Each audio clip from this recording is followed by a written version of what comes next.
and welcome to Your Voice, Your Future. Twice, President Trump has declared victory over the Strait of Hormuz.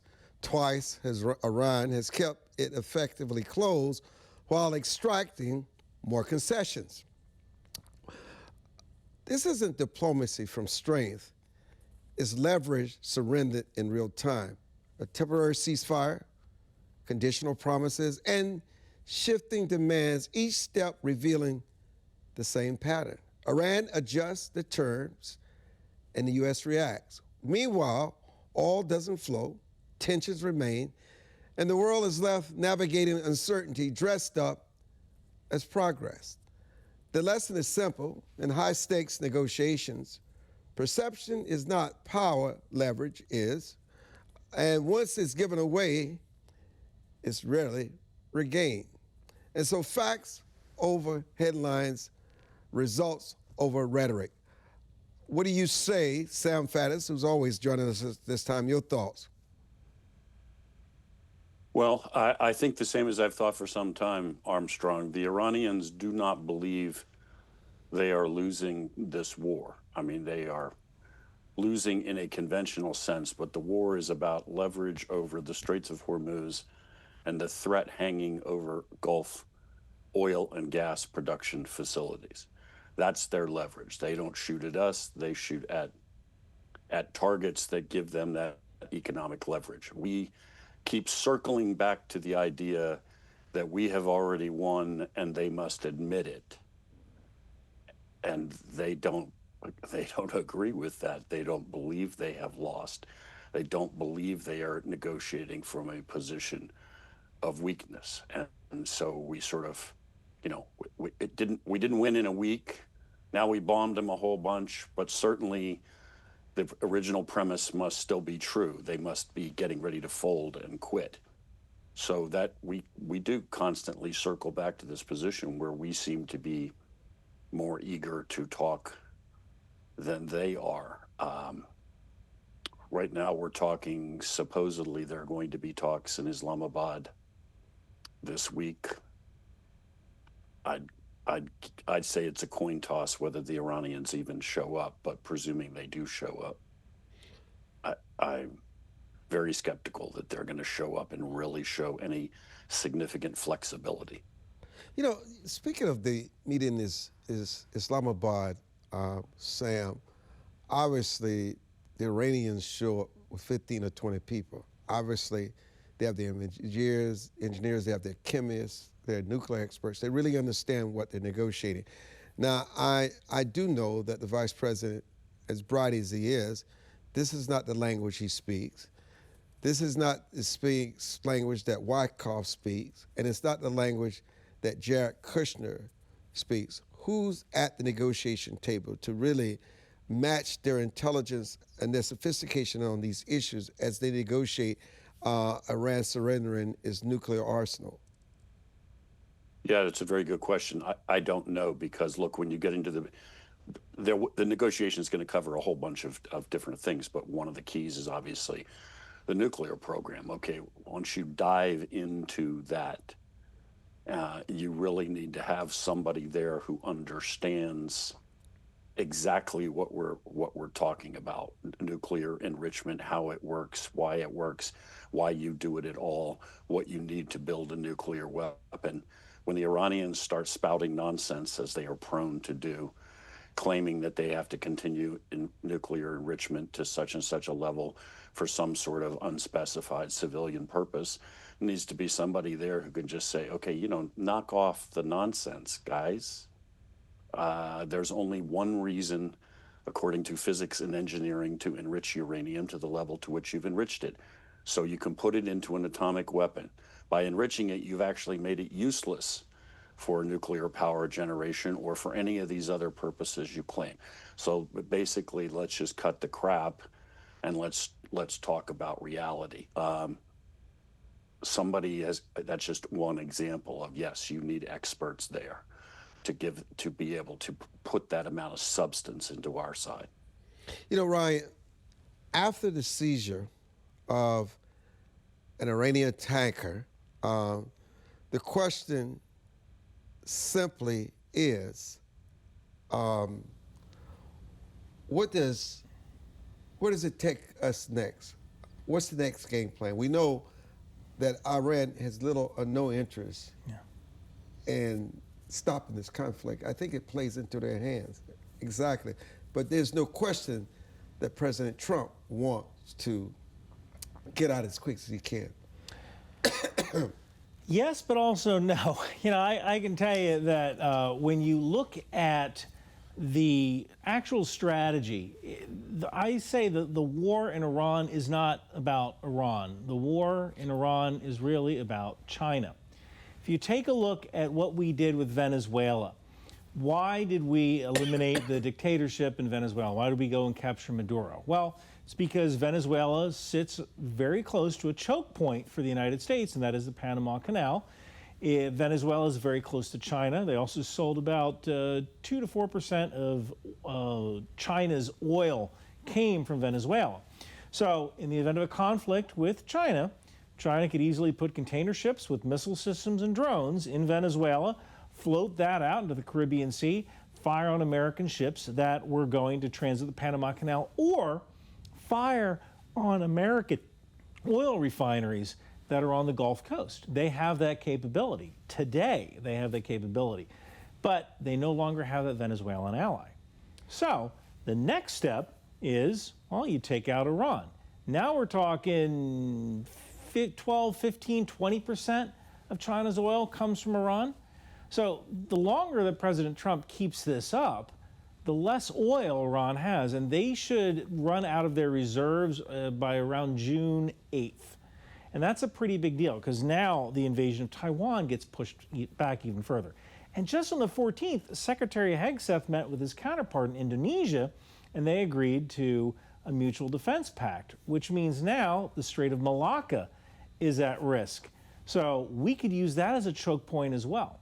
So I actually believe this whole conflict in Iran isn't necessarily about Iran. Yeah, well, it's nice to attrit their capabilities, but what we're really doing here is shaping the battlefield to prevent a conflict with China. Sam, how do you respond? Well, look, I agree with the strategic points in terms of the implications, the oil supply and the impact on China and so forth. I mean, it doesn't change for me the central fact, which is we launched a war, as far as I can tell, with the expectation we were going to win in about a week, meaning we would fundamentally transform things. It hasn't worked out that way, and right now, I mean, I hope to God this week we see a breakthrough, but right now, what I see is this thing could go on indefinitely. We're not, that's a problem. We didn't enter into this prepared to do it indefinitely. We don't have the American people behind an indefinite war.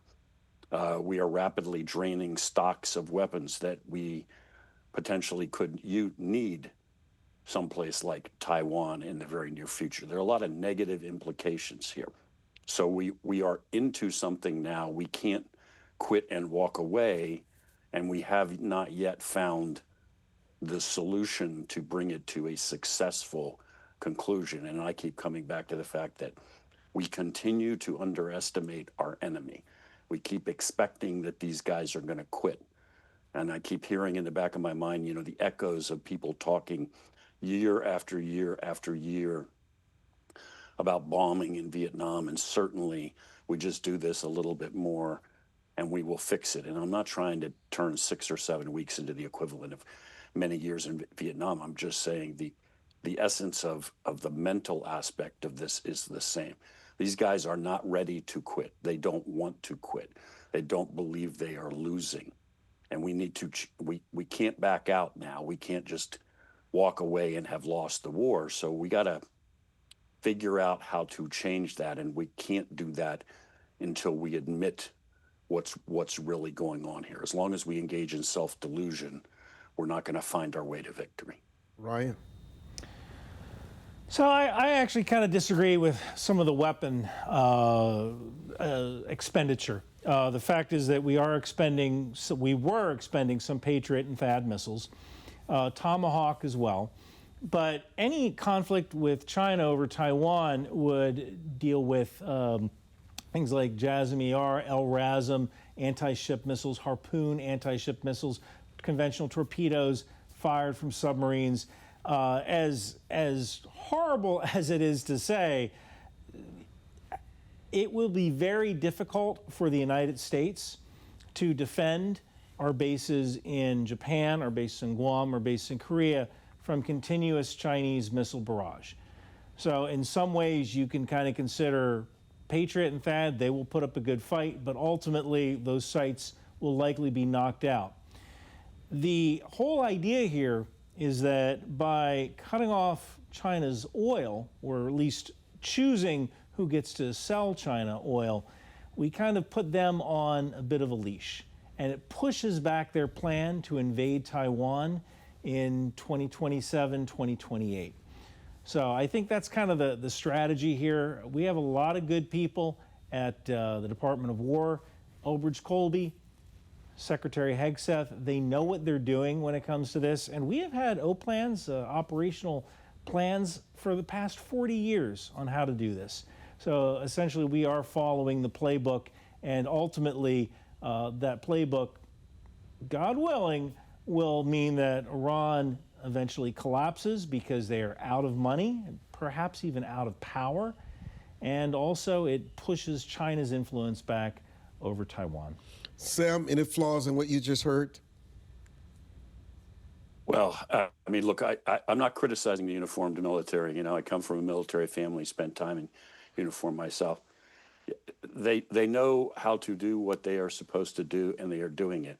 Doesn't change the fact that it has to be done in pursuance of a coherent national strategy based in reality. We started on a flawed premise that we were going to knock over the house of cards and these guys would quit. And now we have, you know, bombed them for X number of weeks now and imposed a blockade for whatever, less than a week. And we're right back to thinking they're going to fold up, and we're on the verge of victory. I will hope to God that is true. I will celebrate if that turns out to be true. I do not believe it to be true. They are bringing massive amounts of something in from Tajikistan. Their trade in the first quarter of this year with Tajikistan increased something like 4,000% year on year. Tajiks don't make anything they need. All of that is cut out trade from China, and it is probably components to build more missiles and drones. And, you know, and they've already knocked out the pipeline across Saudi once. There are 11 pumping stations on there. Once this ceasefire goes, I would expect you would see them shoot at all 11 of those, because that's the lifeline for Saudi Arabia now. I think these guys are a long way from done, and we should stop pretending otherwise and figure out what it's going to take to make them surrender. Your voice, your future. Sam Faddis, Ryan McBeth. We'll be back.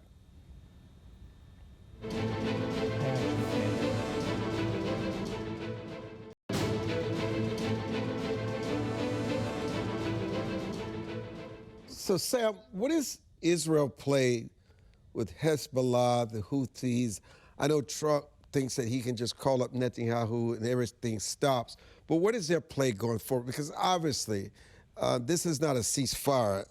It's a tactical pause for the president's agenda and for optics for Netanyahu. Well, look, as I've said before, you know, part of the issue here with this entire conflict is we've gone into this with the Israelis, and we don't really have exactly the same objectives here and the same interests here. And, you know, the president wants, as I keep saying, a happy ending. He wants surrender, and he talks in terms of some future in which we and the Iranians cooperate and the Iranian economy thrives and the people are free. The Israelis, I mean, and I'm not speaking for the people, but the government, they don't care about any of that.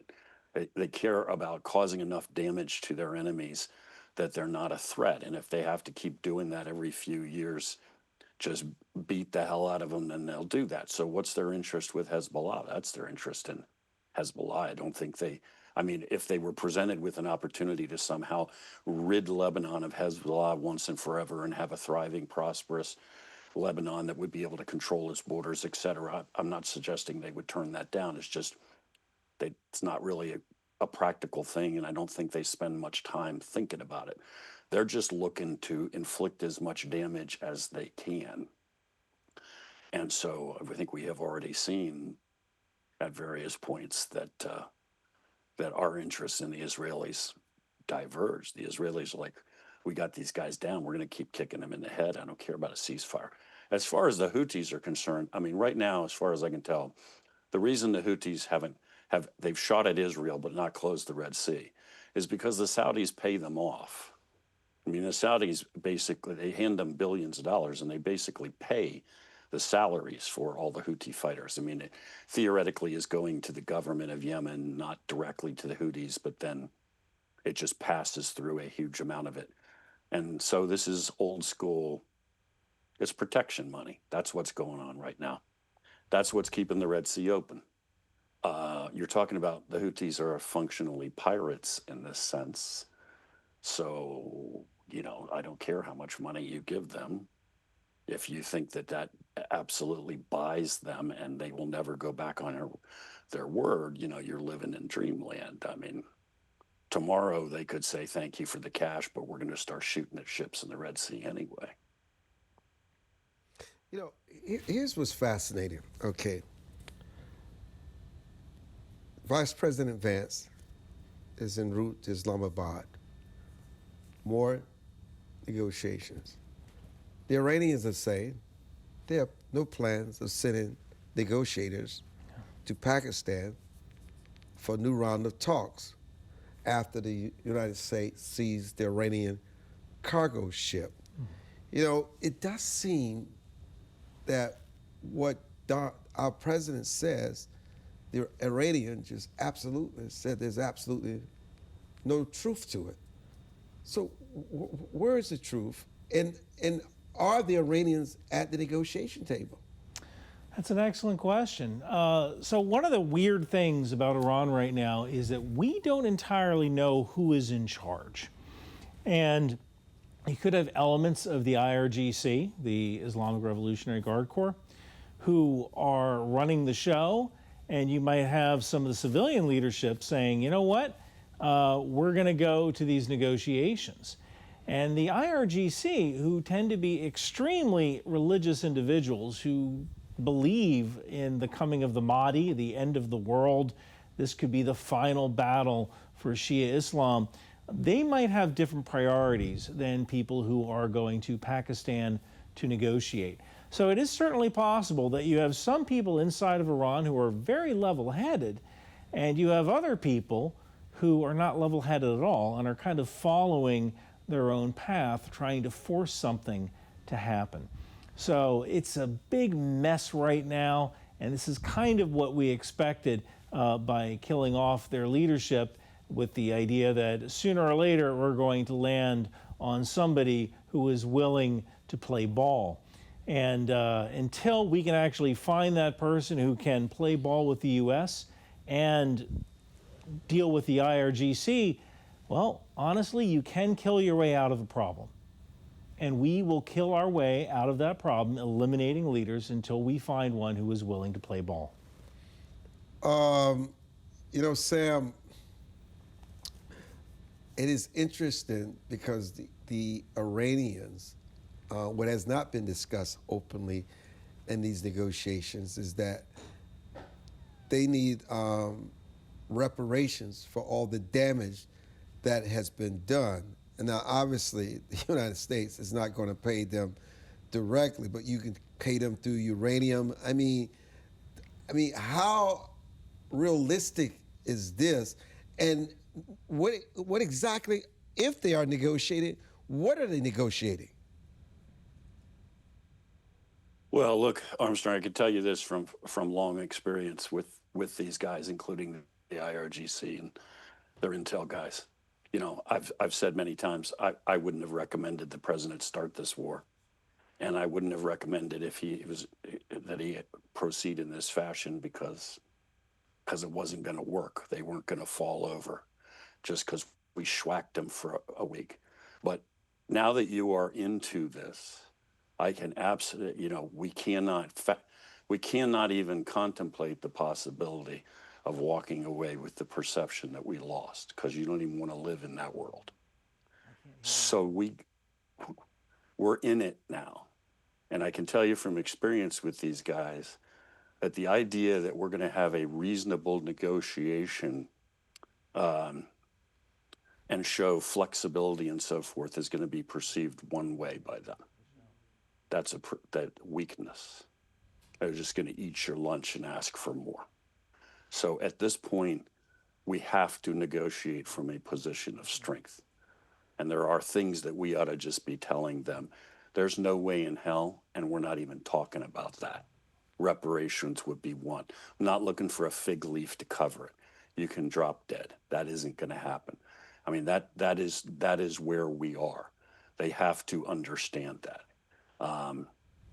So, these are not, amongst them, there may be reasonable men. They are not operating in an environment that allows them to be reasonable.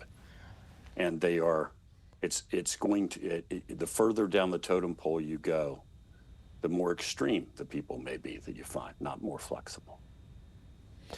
So, Ryan, what are you hearing that's not being reported that gives you hope and concern? Boy, that's an excellent question. I think one of the things that's not being reported is how devastating Israel's attacks on Hezbollah have been.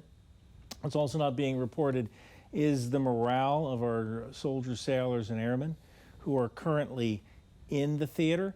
One of the biggest mistakes I think that this administration has made is not embedding reporters in with naval units, in with air units, and with ground units to actually see how these soldiers are behaving. But I hear from people who say, we're confident, we're doing an excellent job. They're proud of what they are doing. So that's something that isn't being reported on, and it really should be. I try to tell the story of the American soldier, the American sailor, the American airman whenever I go on YouTube and do my little show.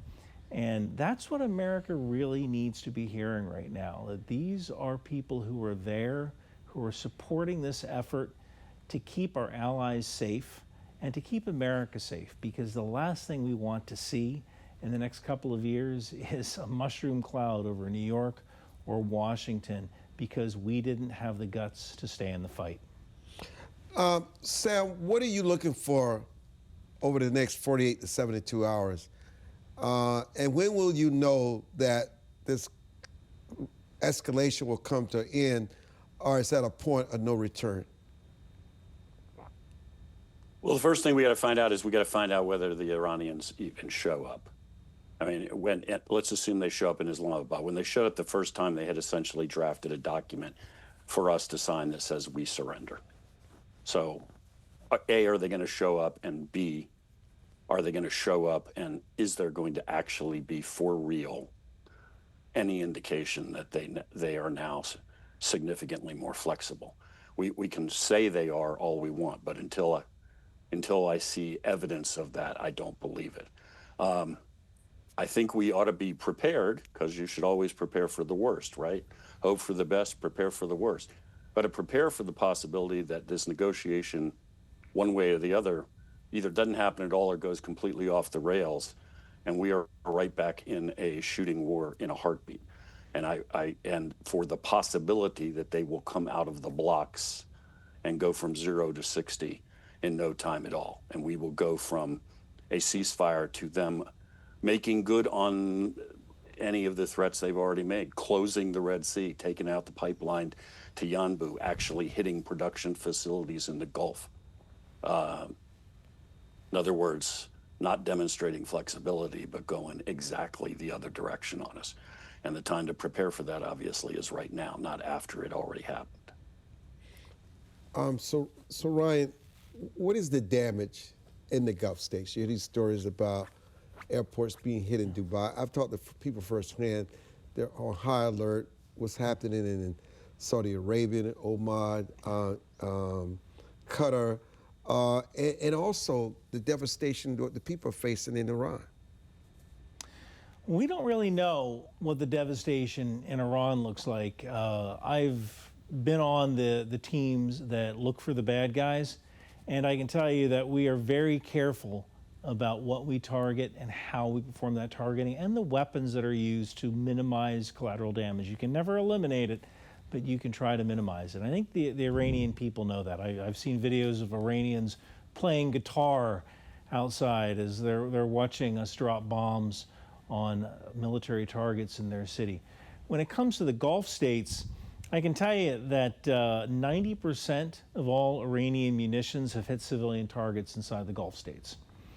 And one thing that these Gulf states have learned is that they need better counter-drone defenses. They need better assets that can perform deep strikes inside of Iran, because Iran wasn't afraid of the Gulf states striking back if they were hit. For the most part, many Arab armies in that region are what I would call palace guard armies. Like, their militaries are mainly geared towards keeping the ruling party in power.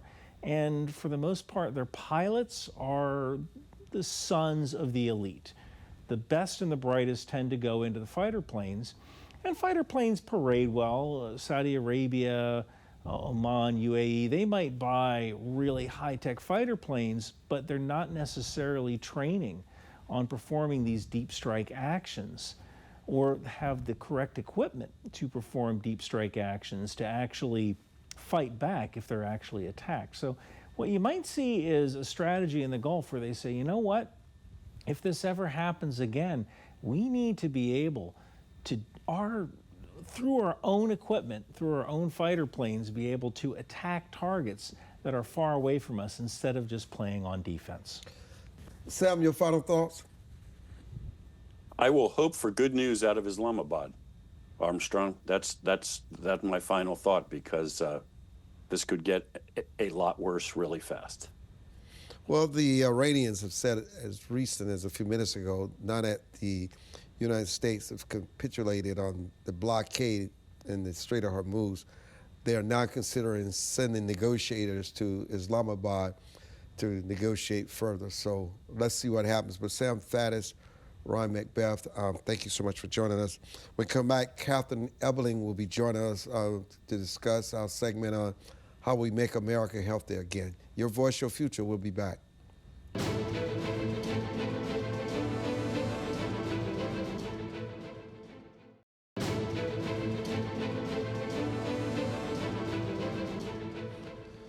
Catherine Ebeling is a registered nurse in public health, functional medicine, and longevity. You know, Catherine, President Trump just signed an executive order 2 days ago to fast track the FDA review of psychedelic drugs like Ebeling and psilocybin, and he was joined in the Oval Office by the Secretary of HHS.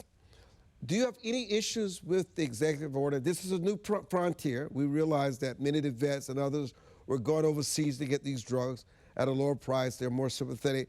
But the president realized that even while some of these things are in trial being tested, he's given the green light that they should move forward with responsibility, but at least give them access to this new frontier of drugs. I have no concerns. This is long overdue. Veterans especially have been suffering with PTSD, depression, drug addiction, and there's many other people too. But these psychedelics have been studied for years and years. These are not brand new drugs. These have been out, we all remember Timothy Leary and people tripping in the 60s. But these drugs have been studied since then and before then. So these are not brand new drugs, and these are long overdue and definitely needed by many people. And they have shown to have amazing results. So I'm excited about this. How does this order affect the doctor-patient relationship? Well, these are not drugs that you can just go to the pharmacy and pick them up and go home and use them. You have to have medical supervision. Most of these medications are generally done where you are in a room, you have a health professional who is overseeing the treatment, they're monitoring you. They're making sure that you are not, having panic attacks or hurting yourself or getting up and running out of the room and things like that. So you need to have a good doctor-patient relationship. This is really important. Well, are clinicians now, Catherine, gaining flexibility or facing new federal constraints? Could you repeat that? Are there new flexibilities and constraints now with the federal government, as you just mentioned, with the doctor-patient relationship? Yes, some of those things are being relaxed, and I think especially with Secretary Kennedy in charge, I think our medical system and the pharmaceuticals and some of the other medications like peptides, which we'll talk about, are starting to the restrictions are starting to become loosened because there is such a huge interest by the American people in these new types of preventative medications and things that are so helpful and proven to be so good for them. I'm just curious as to how will rural and undeserved communities be affected by this? That's a good question. A lot of and I'm not sure how this is going to happen with the psilocybin and the psychedelics, but a lot of these are not covered by insurance. So, like peptides are an example, stem cell therapies, and some of these other newer therapies are more considered like preventative medicine. So people are paying out of pocket. So people who don't have money or who may be on Medicaid, it may still be difficult for them to have access to these medications. It's interesting. I'm always curious whether this is a pivot towards holistic care, sort of more cost containment. It is a pivot towards more holistic care. And again, I keep going back to peptides because I know we were going to talk about them too. But there are so many treatments now. People want to pay out of pocket, and they are willing to pay out of pocket for some of these very effective preventative medications. And, they're not all medications, but they're treatments. And they don't just want to wait for big pharma and the FDA approval and waiting to see if it gets approved so you can get a prescription for it and you can write it off on your health insurance. People want to take charge of their health right now, and they're willing to pay out of pocket for that. What privacy protections are in place, Catherine? For which category? For the psychedelics. I don't know right now, because we're in the very beginning stages of getting these drugs approved. I don't know that let me come back to this, okay? Because this is really the issue. So the FDA will issue national priority vouchers through 3 psychedelics next week, which could allow them to be approved in just weeks. The first time, Catherine, the FDA has ever fast-tracked any psychedelics. I mean, is the science actually ready for that kind of warp speed? I think so. I do think so. I think these actually have been studied for a long time, and I think that there is a lot of scientific research there. They've been studied on humans. I think the problem that when you look at fast tracking something, people think of the COVID vaccine and some of the problems and complications that came from that. But this is not a brand new technology like the COVID vaccine was. This is old technology, basically. These are old drugs. Obviously, they've been updated, like synthetic psilocybin and some of these synthetic LSDs and those kind of things have been updated. But these are medications that have been around forever. So they're due. Their time is due. This is true. It's interesting. Ibogaine is still classified as a Schedule I controlled substance, and carry serious safety risks, including the potentially fatal heart arrhythmias. So how do you balance real promise for veterans with PTSD against those dangers?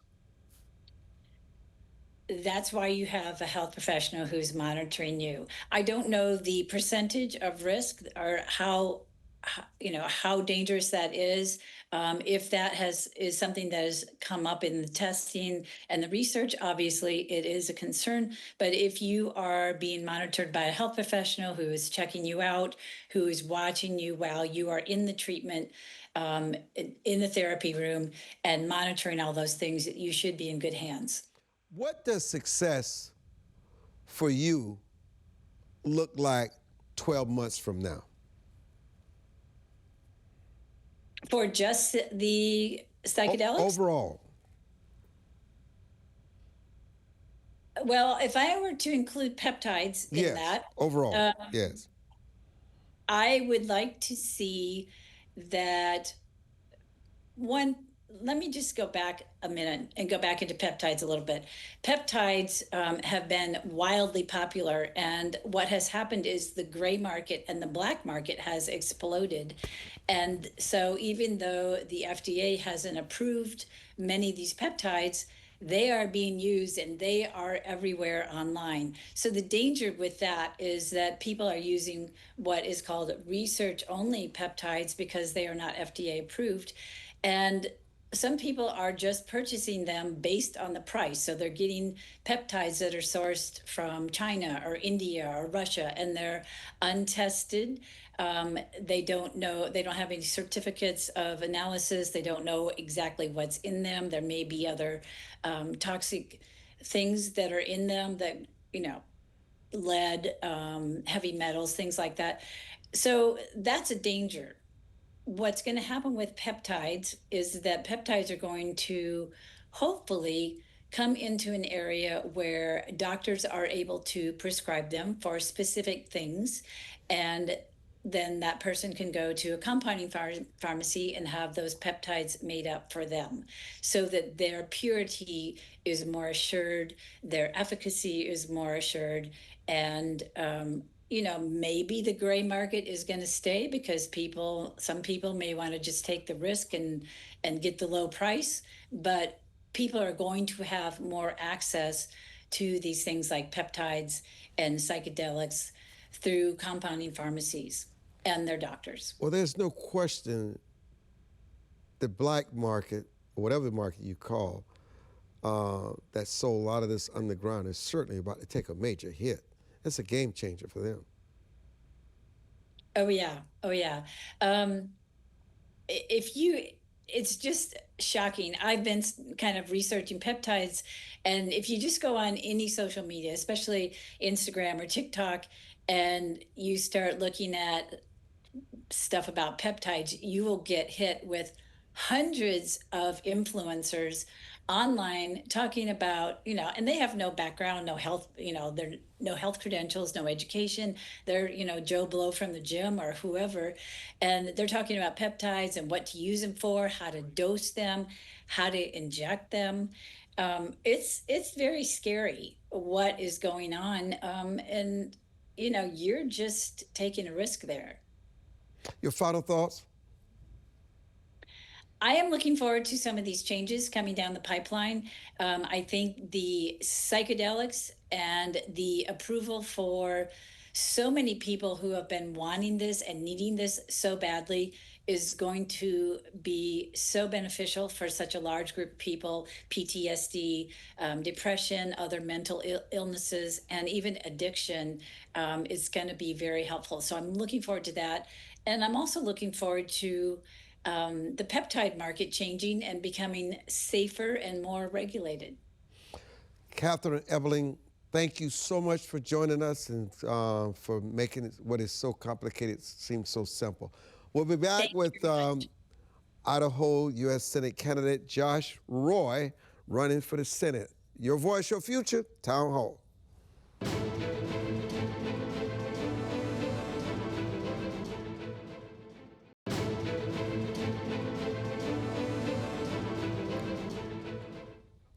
Josh Joy, thank you so much for joining Your Voice, Your Future.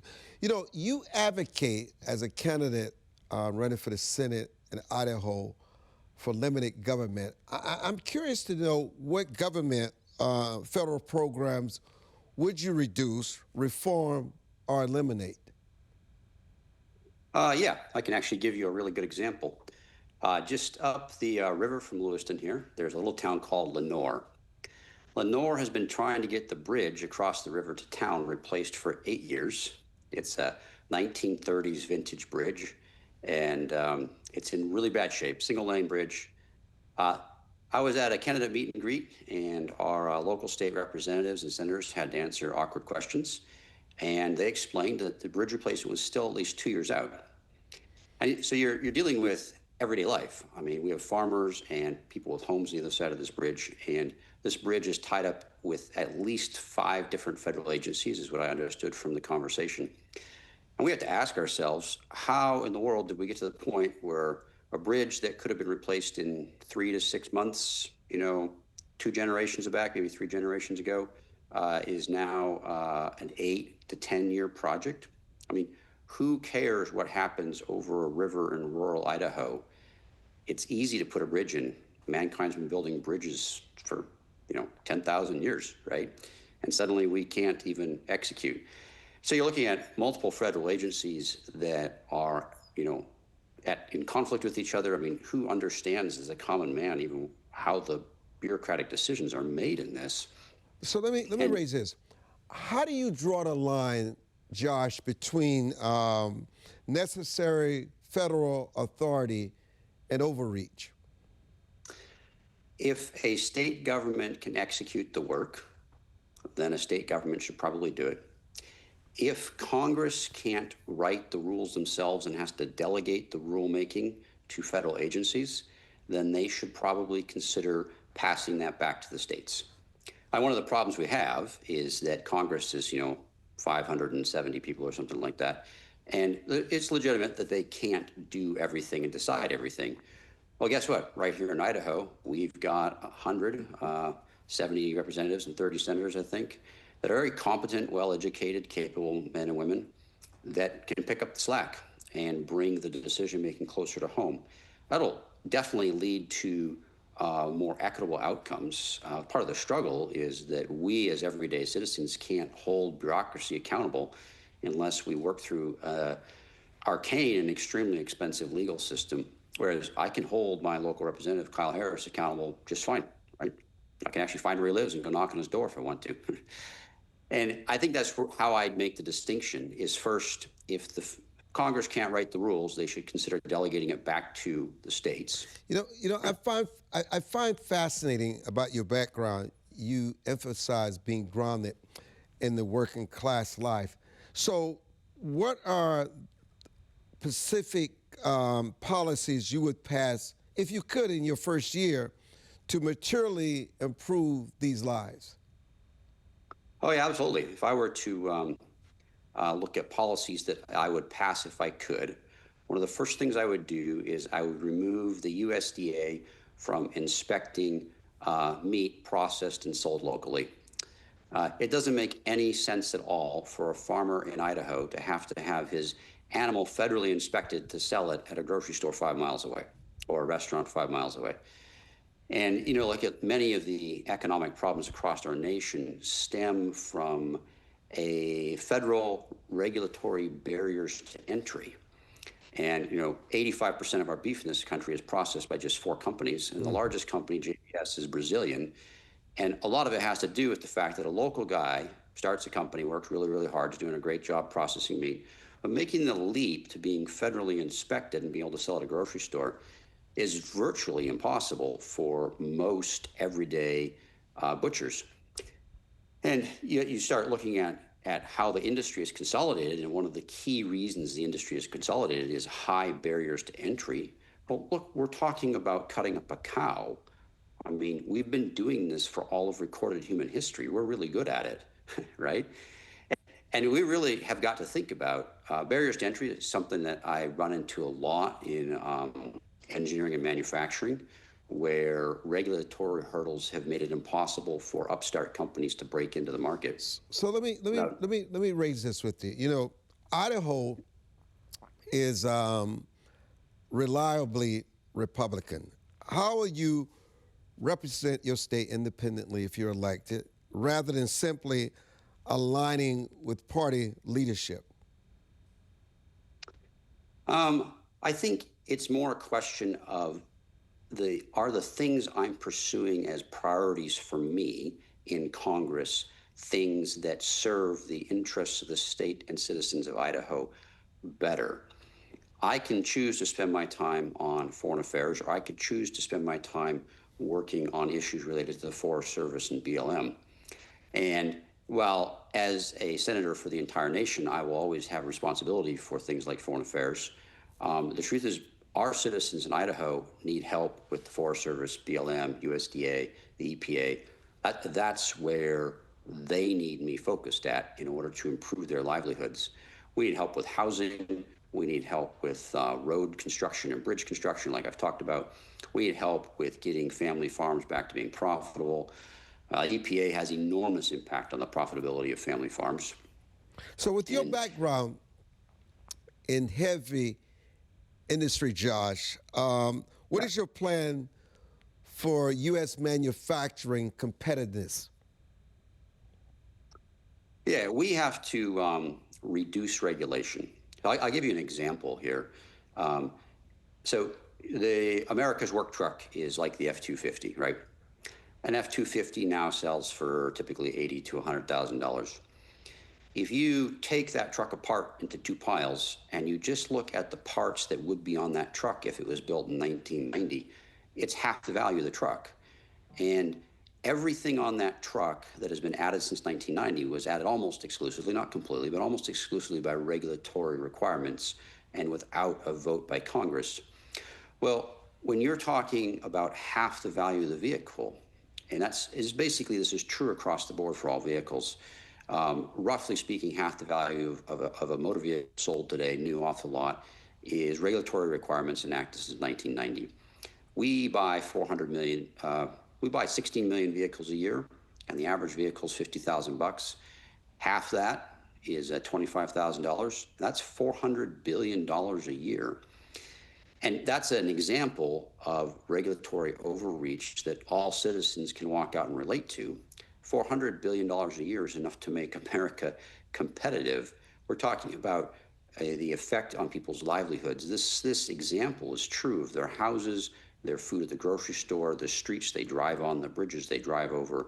It's true of their car insurance. So let me take you briefly overseas, which probably is going to be my final questions because we have less than 2 minutes left. What is your guiding doctrine, Josh Roy, in U.S. involvement in foreign conflicts, restraint, or assertive deterrence?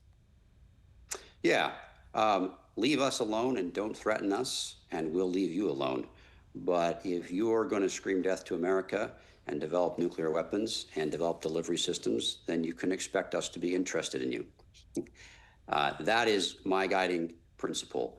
I'm not in for nation building. I want my citizens in Idaho to be safe. And a religious fundamentalist who's developing nuclear weapons and delivery systems makes me unsafe in Idaho, and that's when I get interested. You say you owe no favors. Explain that to us. Yeah, I broke into politics from the outside completely. I was not even a candidate on November 9th. I was a candidate by November 27th. I don't have any of the typical baggage that goes with politicians.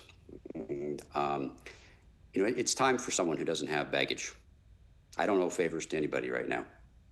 Well, listen, Josh, we really appreciate your joining us. We wish you well in your candidacy for the U.S. Senate and Idaho. We want to thank our earlier guests for joining us on this edition of Your Voice, Your Future Town Hall. I'm Armstrong Williams. Good night, and thank you so much for joining us.